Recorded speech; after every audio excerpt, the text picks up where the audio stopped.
me your story from the beginning. Is that what you want me to do? Yeah. Start and then that way? if I have some questions, maybe specific questions, I'll ask you. Okay. So tell me where you first state your name. My name is Herschel Hood. Okay. And tell me where you were when the lava happened. Well, we used to live in Lani Puna Gardens. I built my house with the help of some friends and a lot of love 13 years ago. And on the 4th of May, when everything happened, we were home, and my neighbor called and said, you know, there's an eruption in Leilani. And I said, no way. And so I went down to the road just as civil defense and the police were coming up the road with their sirens blaring and horns and all of that. And I thought, uh-oh, this isn't good. So they came flying up our driveway and said, get out, get out, get out. They said, give me 10 minutes. They said, no, we're escorting you out right now, which they did. So we grabbed a couple of bags of clothes, 2 vehicles, but unfortunately our pets ran off into the jungle and we never saw them again. Were you able to get any important documents in those 10 minutes? We did, because the Sunday night before this call occurred, they started kind of giving announcements on the TV. You might want to get some bags ready of your personal aspects and things like that. So we did. We got 2 bags of clothes and 1 bag of documents. But then as time went on, it's like, oh, Social Security cards, never got those. Tax documents, oh, never got those. Computer with all the information on it, never got it. In 10 minutes, it was like, what can you grab in 10 minutes? And they were not going to let us stay. They physically escorted us out of Lani Puna Gardens. And that was the beginning of it all. And then where did you go from there? Well, we didn't really have any place to go, but luckily enough for us, my wife works at one of the restaurants in Pahoa, and the lady who owns the restaurant offered us the upstairs. And there was a 1-bedroom with a bath.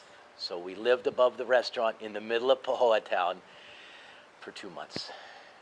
And then we found a place to rent up in Orchid Land, way at the top, the least expensive, affordable place I could find. That's where we're at now. It was just nothing available. And the lovely people who were advertising $800 a month rent on Craigslist and in the paper, I would show up and mysteriously it would be $1,200 a month. That happened on 3 occasions, to the point where we just gave up and said, we're just not going to find anything. I heard that happened to a few people I've encountered with. Oh yeah, especially in Nanavali. The people in Nanavali were like, oh yeah, come on over. And then I get there, it's like, okay, well, how much to move in? Oh, it's $1,200 now. Oh, thanks. Thanks for your compassion. So that's kind of where we just gave up looking for a place and decided we're going to stay above the restaurant. And then as time went on, thanks to friends of friends who knew me, because I've lived on the Big Island for 30 years, they came up with a place for us that a good-hearted soul is renting us basically as a Hana unit for a pretty fair price. And that's where we are now. And you said you were getting land? Well, we're in the process of getting 2 acres of land in Orchid Land, and we're going to get a tractor in there, and we're going to clear it, and we're going to build a metal structure, and we're going to put what little things we had left in there, and eventually, somewhere in the future, we're hoping to build a house on the piece of land. But we spent all of our FEMA money. FEMA is the only one who helped us, by the way. The county has done 0 for us, Harry Kim. Nothing have I got from the county. If it wasn't for the Christian fellowships that have helped us out, the Red Cross, and a few other small donations from other organizations, those first couple weeks and months, I don't know how we would have made it. I mean, I didn't have jackets, no shoes. I mean, what can you drag out of there in 10 minutes? Not much. Not much. Did you go to the hub for any resources? I went to the hub every day. Initially, when we were evacuated on the 4th, our house stood for 3 weeks because the first lava flow opened up Fissure 1 about a mile from our house. So for the first 3 weeks after that, every morning I would get up and run down to the civil defense to look at the map.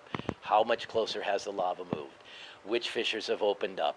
So for 3 weeks, it was the most stressful 3 weeks of my life, where it was like, is it still there? Oh, the lava's closer. Oh, Fisher 17 opened.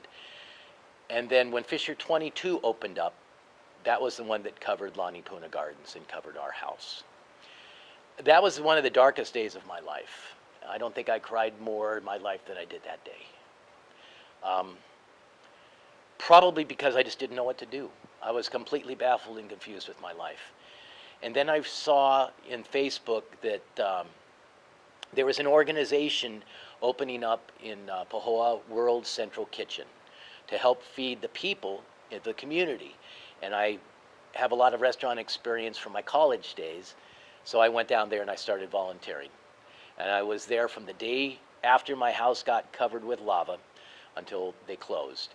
And we were bringing food to the hub. At our peak, we were feeding almost 600 people a day. And I was there Monday through Friday doing kitchen work because I didn't think about myself. It took me out of myself. So I really am grateful to Kristen, who I met at World Central Kitchen, and all the other wonderful people that were there, and all the great people at the hub. The community really rallied with no help from the county. Oh, you kept us safe, Harry Kim. You said you were going to do that, and you did. So thank you for that. If you had any advice to those county officials or any other agencies, what would you give them? Well, you know, I went to every one of those Tuesday night meetings that they had at the Pahoa High School, where all the different politicians and departments would show up, and I distinctly remember Harry Kim specifically saying to the crowd that he would take each and every one of us, sit us down, talk to us on an individual basis with the county people to find out what our needs were. Never did it happen. I've signed on to so many lists for help and requests for information. Never once was I contacted by anybody from the county.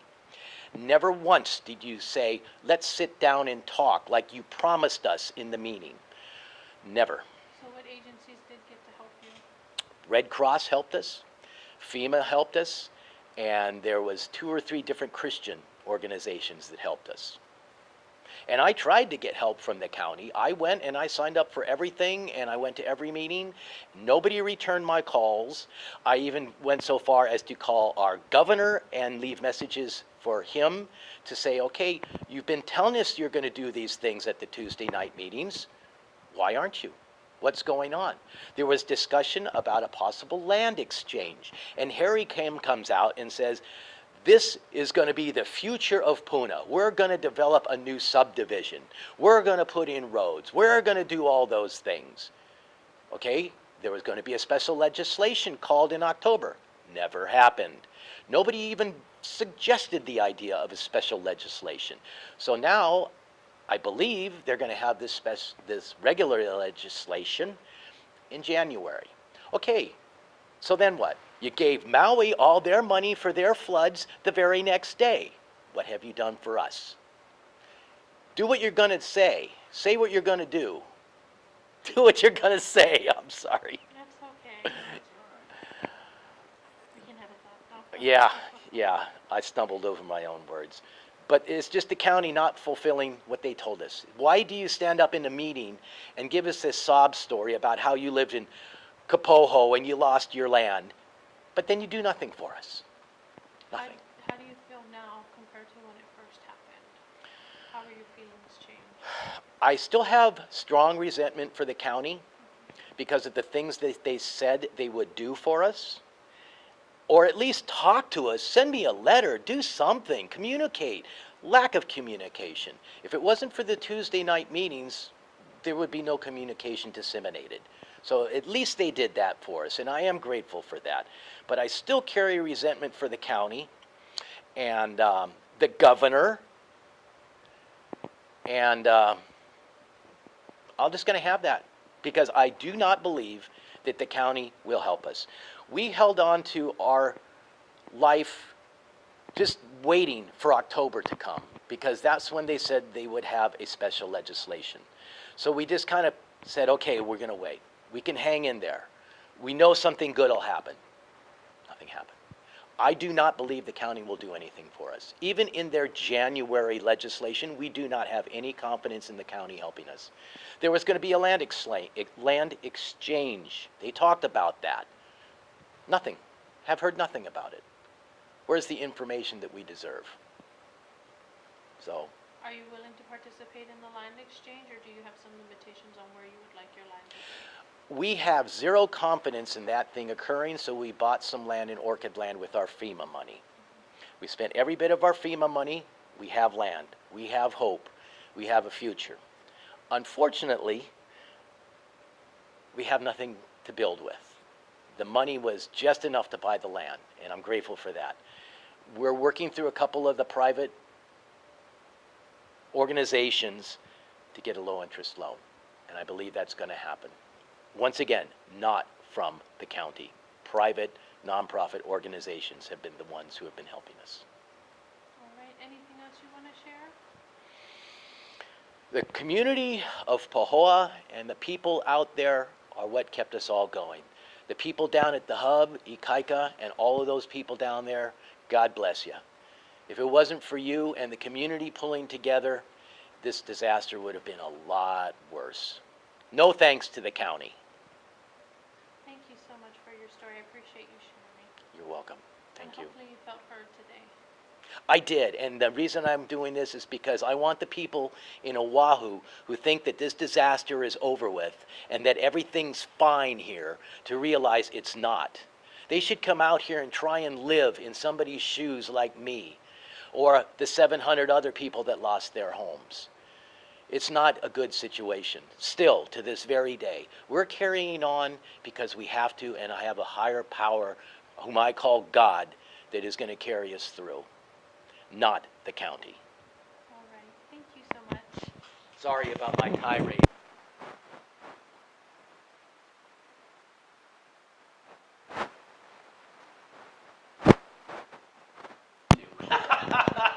I just wanted you to feel like you were being heard today.